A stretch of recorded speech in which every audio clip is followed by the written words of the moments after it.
I used to request this at the roller rink. Right? I'd be like, can you play I Swear? And then like and everyone would be like, come on, we got a slow skate to this? Why does that not surprise me? Anyway.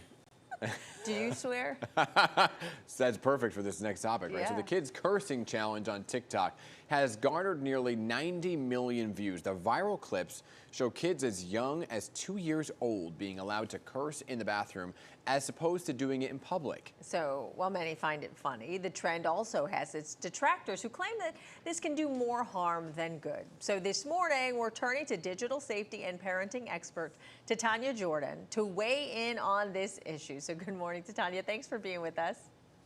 Thank you so much for having me. And 90 million views on that hashtag. Isn't that crazy? That just makes me cringe. Yeah. I mean, let's face it, children, they're going to repeat what they hear, whether they hear it at home or maybe out in public. But this trend, I'm trying to make sense of it all. It doesn't make any sense. What's the point of this trend? Well, the parents that are participating in it are thinking with their non-fully formed frontal lobes. They are chasing likes, they are chasing engagement, they're chasing following, they're chasing virality, and they're not prioritizing their children's mental or physical health. It's a complete invasion of privacy. It's borderline exploitation. There are potential legal repercussions, and it can take an emotional toll. Yeah, absolutely. There's emerging legislation that could hold parents accountable for exploiting their children online.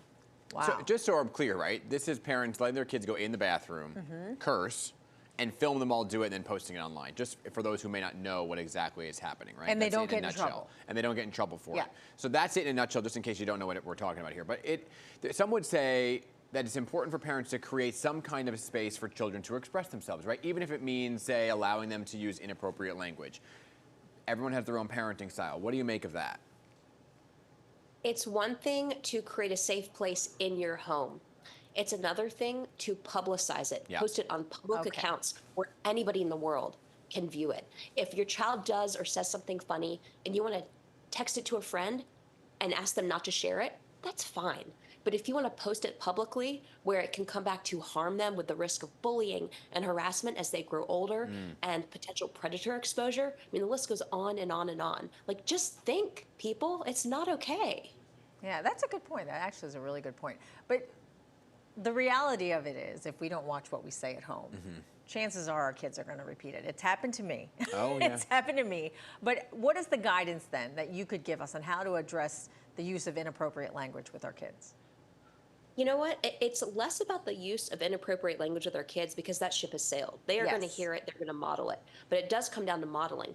Do we want to model for our children that it's okay to make kids content and perform and then post it online? Or do we want to be seen as our children's protector and guider when it comes to being digitally responsible? Let's model responsible digital behavior so they don't grow up thinking they're going to become the next influencer.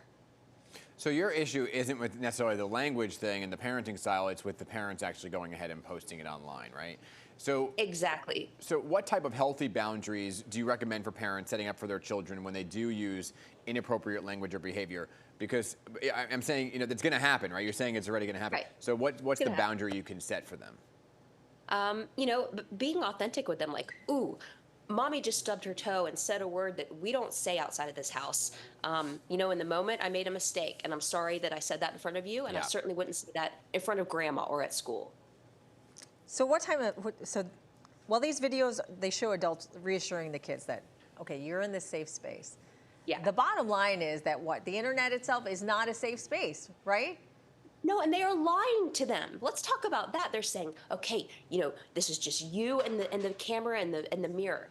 Go for it. No, it's not. You're sharing it with millions of people. You are lying to your kids. Like, there's just so many things that are not okay with this. Swearing, the least of them. No, children should not be swearing, and they certainly shouldn't be sharing. Can't say that. Certainly shouldn't be swearing online. Yeah. You know, it's one of those things where you see something go viral, and then one thing leads to another, and then it's a whole thing of everybody just kind of doing it. Doesn't mean it's the right thing to do. Okay.